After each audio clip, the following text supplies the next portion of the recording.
본문 1절에서 3절이 이렇게 시작을 하죠. 그때에 헤롯 왕이 손을 들어 교회 중에서 몇 사람을 해하려 하여 요한의 형제 야고보를 칼로 죽이니 유대인들이 이 일을 기뻐하는 것을 보고 베드로도 잡으려 할세. 때는 무교절 기간이라. 여러분, 우리가 복음서에서부터 시작을 해가지고 사도행전까지 이르는 이 신약 성경을 읽다 보면 여러 헤롯이라는 임금들을 만나게 됩니다. 이 동일한 인물이 아니죠. 그 헤롯의 가계를 살펴보게 되면 몇몇 그 이름들이 있습니다. 첫 번째는 헤롯 대왕이 있습니다. 마태복음 2장에 나오는 왕인데요. 예수님 탄생 시기에 유대의 왕으로 재임을 했습니다. 이 헤롯 대왕은 여러 명의 아내 또 많은 자녀들이 있었는데 아주 잔인하고 의심이 많은 성격이었습니다. 자신의 왕권을 유지하기 위해서 아내나 자녀들까지도 잔인하게 제거하는 인물이었습니다. 마태복음 2장에 의하면 헤롯 대왕은 동방 박사들로부터 예수님의 탄생 소식을 듣고 베들레헴 인근의 유아들을 학살을 했습니다. 이런 행위들은 그가 얼마나 잔인하고도 비인간적인 그런 인물이었는지를 잘 보여줍니다. 헤롯 대왕의 뒤를 이어서 이제 기원전 4년에 분봉왕들이 그의 아들들이 맡아서 섬기게 되는데 헤롯 아켈라오는 유대와 사마리아 지역의 분봉왕으로 섬기게 됩니다. 근데 폭정을 일삼다가 로마에 의해서 폐위를 당하게 되죠. 마태복음 2장 22절에 보면 요셉과 마리아가 애굽으로 피난을 갔다가 다시 이제 올라오게 되는데 헤롯 아켈라오의 폭정을 피해서 갈릴리 나사렛으로 가게 됩니다. 같은 기간에 헤롯 안티파스라는 또 임금이 나오는데 갈릴리와 베레아 지역을 다스리는 분봉왕이었습니다. 이 사람은 세례 요한을 투옥하고 처형한 인물입니다. 예수님의 재판 과정에서는 총독 빌라도로부터 예수님을 인계받아서 신문을 하는 그런 사람이기도 했습니다. 그리고 이제 오늘 본문에 나오는 또 다른 헤롯이 있는데 그는 헤롯 아그리파 1세입니다. 이 사람 역시 다른 헤롯 가문의 임금들처럼 아주 잔인한 그런 사람이었습니다. 헤롯 대왕의 손자였고 헤롯 안티파스의 조카였습니다. 이 사람이 대단히 정치적인 인물이기도 했는데요. 로마 황제에게 잘 보이기를 원했습니다. 그래서 어떻게 하면 좋을까? 자신이 다스리는 유대 지역이 아주 평화로운 것처럼 과시하고 싶었습니다. 근데 그렇게 하려면 뭐가 필요하냐? 유대인들의 환심을 사야 했습니다. 유대인들을 기쁘게 해야 했다는 이야기예요. 그래서 그는 유대인들로부터 정치적인 지지를 얻기 위해서 교회를 핍박합니다. 그리고 야고보 사도를 죽였습니다. 여러분, 야고보가 누굽니까? 신약 성경에 보면 세베대의 두 아들 중에 하나이죠. 야고보와 요한. 그러니까 요한의 형제입니다. 예수님께서는 야고보와 요한 이 두 형제를 가리켜 천둥의 아들이라는 뜻으로 보아너게라는 별명을 주시기도 했습니다. 아마도 이들이 그만큼 다혈질이었던 것 같아요. 또한 예수님께서는 베드로, 요한, 야고보 이렇게 세 사람을 따로 데리고 다니시는 경우도 꽤 많았습니다. 대표적으로 변화산에 올라가실 때 베드로, 요한, 야고보만 데리고 대동을 하셨죠. 그만큼 예수님으로부터 특별한 사랑을 받았다라고도 말할 수 있습니다. 야고보와 요한의 어머니 역시 상당히 유명합니다. 어느 날은 예수님에게 찾아가서 땅에 무릎을 꿇고 요청을 합니다. 자기 아들 중에 하나는 예수님의 오른편에 앉게 해주시고 또 하나는 예수님 왼편에 앉게 해주십시오. 그 여인이 이 야고보의 어머니였어요. 치맛바람의 원조가 야고보와 요한의 어머니입니다. 이처럼 여러분, 예수님의 사랑을 받았고 또 가족 전체가 주님을 따르는 일에 대단히 헌신되어 있었고 예루살렘 교회의 주축으로 활동하던 야고보 사도가 순교당합니다. 악한 임금인 이 헤롯 아그리파 1세에 의해서 죽임을 당하는 거예요. 헤롯 임금은 야고보를 죽인 이후에 재빠르게 여론 조사를 합니다. 그랬더니 대부분의 유대인들이 야고보의 죽음을 좋아합니다. 그러자 이번에는 베드로까지 잡아 죽이기로 작정을 하죠. 그래서 그를 감옥에 가둡니다. 이때가 유월절 명절 기간이었습니다. 이 유월절 기간이 되면 언제나 유대인들과 로마 군인들 사이에 팽팽한 정치적인 긴장이 있었어요. 헤롯 아그리빠는 이 유월절 축제 기간에 혹시라도 유대인들 사이에서 폭동이 일어날까봐 이런 일을 대비하기 위해 이 베드로를 비장의 카드로 가두고 있었습니다. 예수님의 경우와 아주 유사합니다. 당시 총독 빌라도는 유대인들의 폭동을 막기 위해서 예수님을 십자가에 내어줍니다. 예수님을 희생양 삼아서 유대인들과 정치적인 거래를 한 겁니다. 헤롯 아그리파 역시 동일한 목적으로 베드로를 붙잡았습니다. 11절에 의하면 유대인들은 베드로가 죽기를 원했습니다. 헤롯 아그리파는 유대인들의 요구를 들어주고 자신의 정치적인 지위를 든든하게 세우려고 했던 겁니다. 그런데 여러분, 예루살렘 교회가 지금 이처럼 야고보 사도가 죽고 베드로도 감옥에 갇힌 거, 이것만이 문제의 전부가 아니었어요. 지난주에 살펴보았던 11장 맨 마지막 내용에 보면 29절에 이런 말씀이 있었습니다. 함께 읽어보실까요? 시작. 제자들이 각각 그 힘대로 유대에 사는 형제들에게 부조를 보내기로 작정하고 이를 실행하여 바나바와 사울의 손으로 장로들에게 보내니라. 예루살렘 지역에 커다란 기근이 찾아왔습니다. 흉년이 오래되다 보니까 이제 성도들도 먹고 살 게 없는 거예요. 그래서 안디옥 교회 성도들이 기금을 모아가지고 이 바나바와 사울의 손에 그 돈을 보내는 겁니다. 다른 교회 성도들로부터 이처럼 도움을 받기는 하지만 예루살렘 교회 입장에서 보면 너무 큰 시련입니다. 먹을 빵이 없는 것도 큰 문제이고, 말씀드린 것처럼 교회 리더들 중에 아주 중요한 인물들이 죽기도 하고 감옥에 갇혔습니다. 언제 죽을지 모릅니다. 스데반의 순교 이후에 어찌 보면 더 커다란 문제가 예루살렘 교회를 찾아온 겁니다. 그런데 여러분, 우리가 사도행전 1장에서부터 시작을 해가지고 지금까지 쭉 읽어보니까 예루살렘 교회가 어떤 교회였습니까? 정말 대단한 교회였어요. 오순절 성령께서 임하신 이후에 베드로가 이 담대함 능력을 가지고서 복음을 전했죠. 그랬더니 하루에 3,000명씩 혹은 5,000명씩 회개하고 교회의 성도가 되었습니다. 엄청난 부흥을 경험했다는 이야기예요. 날마다 기가 막힌 부흥을 경험하고 치유의 역사가 일어나는 그런 멋진 교회였습니다. 뿐만 아니라 이 교회 가운데 가난한 사람이 한 명도 없을 만큼 정말 이상적인 유무상통하는 그런 교회였습니다. 심지어 헬라파 과부들이 구제의 일로부터 자꾸 소외되니까 7명의 집사를 세워가지고 구제와 섬김의 일을 잘 할 수 있도록 세심하게 돌볼 줄 아는 아주 멋진 그런 교회였습니다. 그런데 오늘 본문에서 마주하게 되는 이 예루살렘 교회의 모습은 어떻습니까? 너무 초라해진 거예요. 스데반이 순교를 당하고 이어지는 핍박 때문에 예루살렘의 그 많던 교인들이 다 뿔뿔이 흩어졌습니다. 물론 하나님의 뜻이 있었어요. 하지만 예루살렘 교회의 입장만 놓고 보면 성도의 숫자가 완전히 줄어들게 되었고 재정적으로도 어렵게 된 겁니다.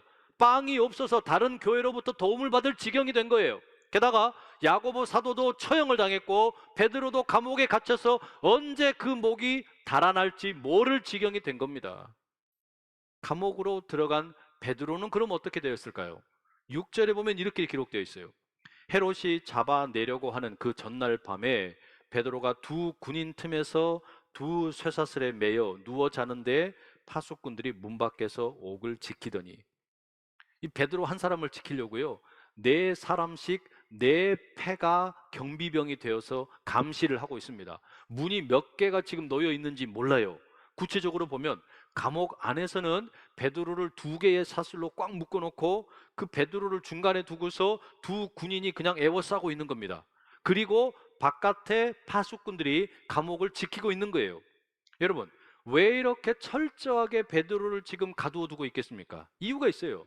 사도행전 5장 18절 이하의 말씀에 보면 대제사장이나 사두개인들이 화가 나가지고 사도들을 전부 감옥에 다 집어넣습니다. 그런데 주의 천사가 밤에 감옥에 찾아가서 이들을 다 끌어낸 적이 있어요.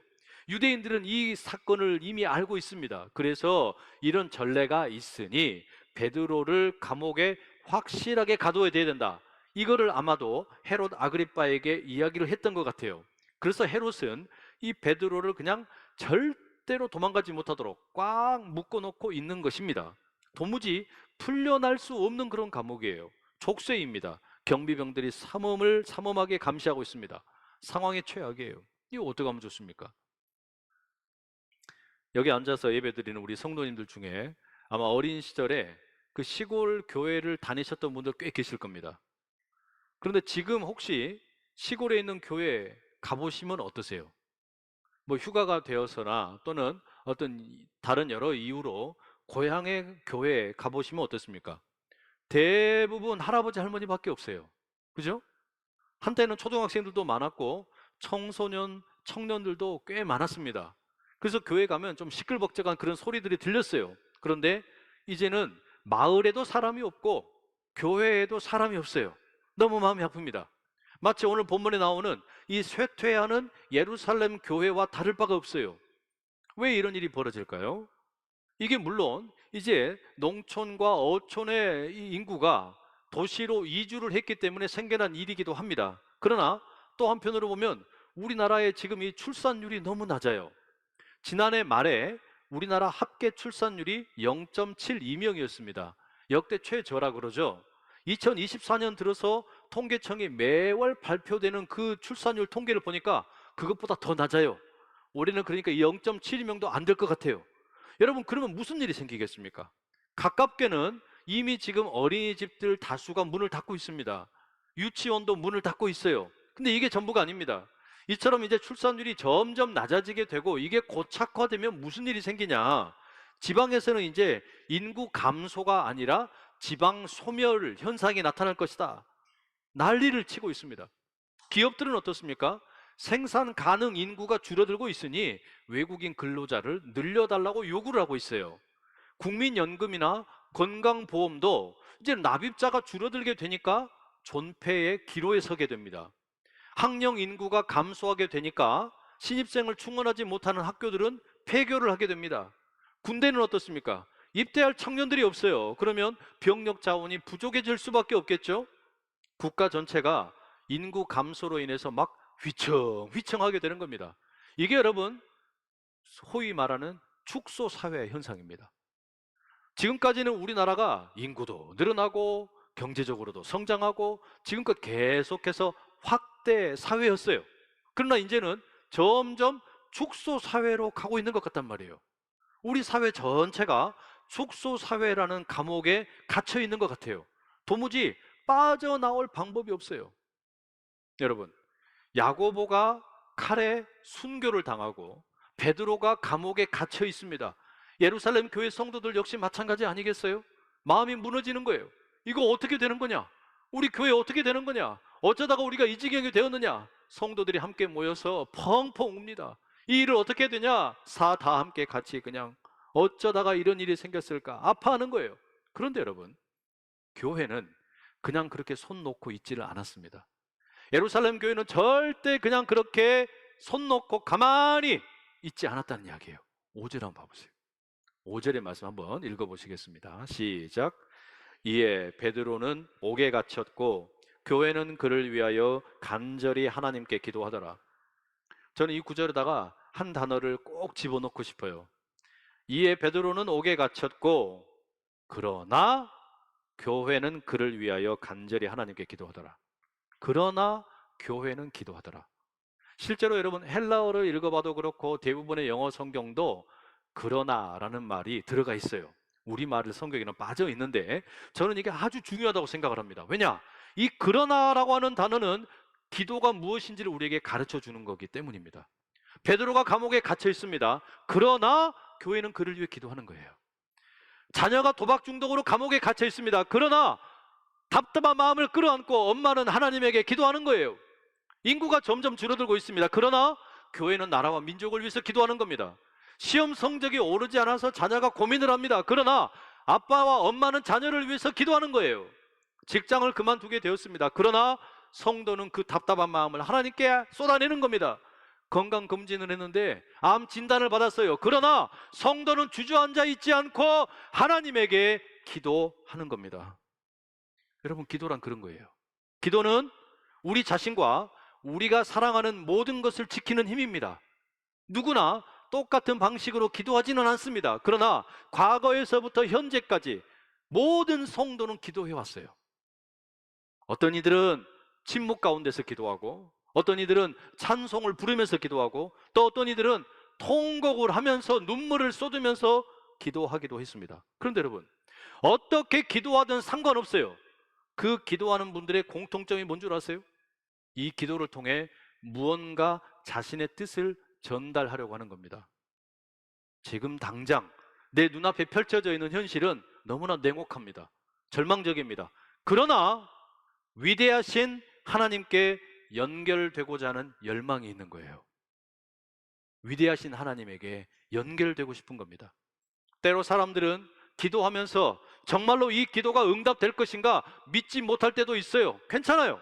믿지 못해도 괜찮아요. 그러나 어떤 경우가 되었든지 간에 냉혹한 현실 앞에서 이걸 어떻게 해야 되냐 답답하다면, 그리고 지금 무엇인가를 간절히 원한다면 주저하지 말고 앞뒤 재지 말고 하나님께 기도할 수 있기를 축복합니다. 기도를 한다는 것 자체가 중요한 거예요. 교회는 그렇게 간절하게 베드로를 위해서 기도합니다. 주님, 베드로에게 자비를 좀 베풀어 주십시오. 베드로를 지켜주십시오. 베드로가 자유롭게 풀려나게 도와주십시오. 이 교회가 간절하게 기도했다고 되어 있어요. 간절하게 기도한다는 게 뭘까요? 간이 저리게 기도하는 겁니까? 누가복음 22장 44절에 보면 간절하게 기도하시는 예수님의 모습이 나옵니다. 십자가를 앞두시고 예수님께서 겟세마네 언덕에서 기도하시죠. 그때 땀이 땅에 떨어져 가지고 핏방울이 될 정도로 간절하게 기도하셨어요. 교회도 그렇게 기도했다는 이야기입니다. 예루살렘 교회도 감옥에 갇혀 있는 베드로를 위해서 땀이 핏방울이 될 만큼 간절하게 기도를 쏟아 부은 겁니다. 그리고 더 중요한 건 뭐냐? 교회가 이렇게 기도했더니 하나님께서 움직이기 시작을 하시는 겁니다. 하나님께서 그 기도에 응답을 하기 시작을 하시는 거예요. 하나님이 움직이시는 거예요. 하나님께서 일하시면 어떤 감옥도 막을 수가 없습니다. 하나님께서 작정하시면 뚫지 못할 감옥은 없습니다. 하나님께서 풀지 못할 족쇄도 없습니다. 하나님께서 고치지 못할 질병도 없습니다. 하나님께서 뜯어 고치지 못할 사람도 없는 줄로 믿습니다. 주님의 천사가 그 감옥 가운데 나타났어요. 찬란한 빛이 납니다. 천사가 자고 있는 베드로의 옆구리를 칩니다. 그리고 깨웁니다. 쇠사슬이 풀어집니다. 천사가 베드로에게 말합니다. 허리띠를 띠고 신을 신어라. 베드로가 그 말대로 합니다. 겉옷까지 모든 채비를 갖추고 천사를 따라 나가게 됩니다. 베드로는 지금 자신이 보고 있는 이 천사가 실제인지 환상인지 분간이 되지 않습니다. 자신이 환상을 본다라고 생각을 하고 있었어요. 첫 번째 초소를 지나고 두 번째 초소를 지나고 이제 시내로 통하는 마지막 철문을 막고 있는데 그 철문마저도 자동문으로 열려버리는 겁니다. 그래서 이제 천사와 베드로가 바깥으로 나가게 되고 한 블럭쯤 한 거리를 지나가게 됩니다. 그때 천사가 갑자기 떠나고 사라집니다. 그제서야 베드로가 정신을 차리는 거예요. 그리고 알게 되는 겁니다. 아, 나를 위해서 교회 성도들이 기도했구나. 그리고 하나님께서 천사를 내게 보내주셨구나. 천사를 통해서 내가 이렇게 구원을 받았구나 깨닫게 되는 겁니다. 베드로는 그 즉시로 마가라 하는 요한의 어머니 마리아의 집으로 갑니다. 거기에서 많은 사람들이 모여서 베드로를 위해서 기도하고 있었어요. 베드로를 위해서 밤새도록 기도하고 있었어요. 베드로가 구원받도록, 석방되도록, 다시 힘있게 주의 복음을 전할 수 있도록 아마 그렇게 기도했을 거라고 저는 믿습니다. 그런데 베드로가 그 문에 나타났을 때 그 사람들은 베드로가 왔어요, 베드로가 왔어요, 어린 소녀 로데의 말을 믿지를 못합니다. 이 소녀가 그 베드로를 마중하러 나가서 보고 나서 안에 들어가서 이야기하는데 아무도 믿지를 못하는 거예요. 네가 잘못 봤다, 네가 본 건 베드로의 천사다, 이렇게 이야기합니다. 여러분, 이 모습이 마치 새 여인이 빈 무덤을 보고 와가지고 천사를 만나고 예수님이 부활하셨다라는 소식을 제자들에게 전했는데 그 제자들이 아무도 믿지 못했던 것과 똑같아요. 그러나 예수님께서 그 죽음을 이기시고 실제로 부활하신 것처럼 베드로도 절대로 빠져나가지 못할 것 같은 그 감옥을 빠져나와서 제자들과 함께 있게 된 줄로 믿습니다. 이게 전부가 아니에요. 하나님께서는 예루살렘 교회의 기도에 더 놀랍게 역사하십니다. 예루살렘 교회를 핍박하던 헤롯 아그리빠가 벌레에게 먹혀서 죽게 되었다. 12장 맨 마지막에 그런 내용이 나옵니다. 하나님에게 영광을 돌리지 않는 인생, 교회를 핍박하는 인생, 그의 말로가 어떻게 되는지를 분명하게 보여주고 계시는 겁니다. 여러분, 우리가 믿는 하나님은 이런 분입니다. 우리가 기도하는 하나님은 이런 분인 줄 믿습니다. 오늘 우리 가운데도 이와 같은 기도의 역사가 나타나기를 간절히 축복합니다. 여러분의 삶을 감옥에 가두고 있는 것이 무엇이든지 가운데 하나님의 능력 가운데 풀리기를 축복합니다. 마음의 질병이 회복되기를 축복합니다. 물질의 문제가 회복되기를 축복합니다. 자녀의 문제가 해결되기를 축복합니다. 중독의 문제가 해결되기를 축복합니다. 모든 질병이 우리의 삶으로부터 떠나가기를 간절히 축복합니다. 지난 5월 초에 11교구의 임봉래 권사님이 연락을 주셨어요. 꿈속에서 글쎄 제가 나타났대요.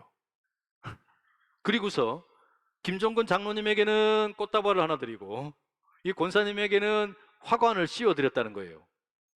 그리고 얼마 후에 장로님이 암 수술한 지 1년이 되어가지고 서울 아산병원에 가서 이제 이런저런 검사를 했는데 모두 괜찮다라는 결과를 받았답니다.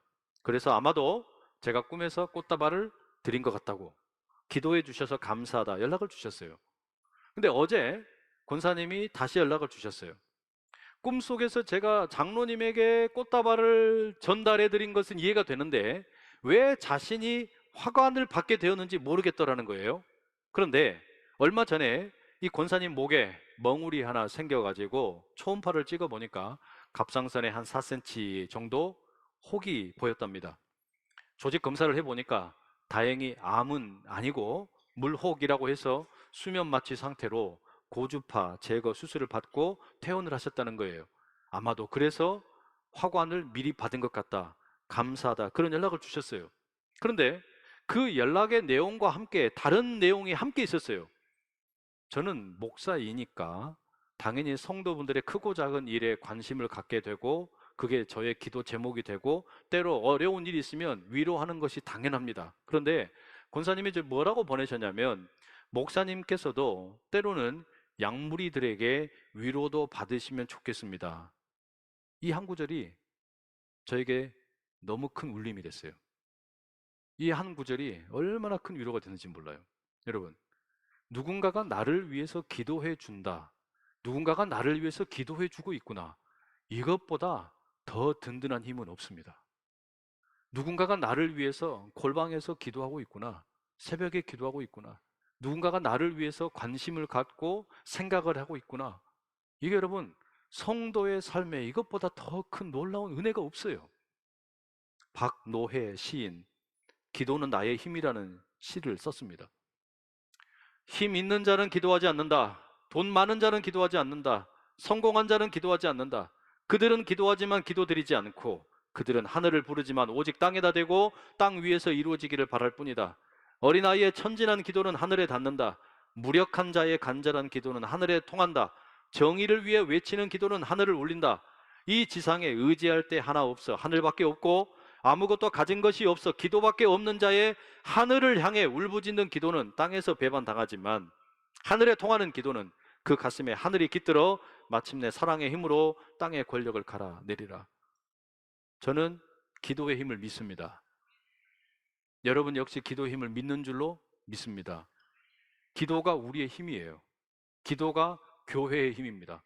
기도가 성도의 힘입니다. 그러니 기도하는 자리에 함께 머물며 그 자리에서 하나님의 역사를 경험하며 그 기도 가운데서 나의 삶이 보호받고 지키시는 그 주님 손에 있음을 깨닫는 우리 모두 될 수 있기를 간절히 축복합니다.